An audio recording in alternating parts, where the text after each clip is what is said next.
অবিভক্ত ঢাকার মেয়র জনাব সাদেক হোসেন খোকার উত্তরসূরি, যিনি দীর্ঘদিন যাবৎ অবিভক্ত ঢাকার মেয়র ছিলেন, উনি দীর্ঘদিন যাবৎ ঢাকাবাসীর সেবা করে গেছেন, তারই উত্তরসূরি। এক সময় আমরা তাকে জনতার মেয়র বলতাম। জনতার ভোটে যিনি নির্বাচিত হয়েছিলেন এবং তার নির্বাচিত ফলাফলকে পতিত সরকার, আওয়ামী ফ্যাসিস্ট সরকার হরণ করেছিল এই দেশের এই ঢাকা শহরের নাগরিক সুবিধাকে।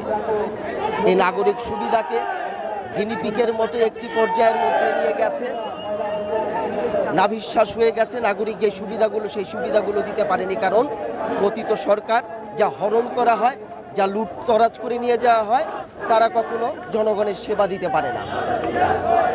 ইঞ্জিনিয়ার ইশরাক হোসেন নির্বাচিত হয়েছিলেন এবং আদালত কর্তৃক পরিবর্তিত পরিস্থিতিতে ওনাকে যখন পরাজিত করা হয়েছিল, তখন উনি মামলা করেছিলেন। এই মামলার প্রক্রিয়ায় উনি পরিবর্তিত পরিস্থিতিতে উনি কোর্ট কর্তৃক রায় পান যে উনি হচ্ছেন মেয়র, জনগণের মেয়র, উনি নির্বাচিত মেয়র। উনি কালক্ষেপণ না করে অতি সত্বর ওনাকে ওনার দায়িত্ব বুঝে দিতে হবে।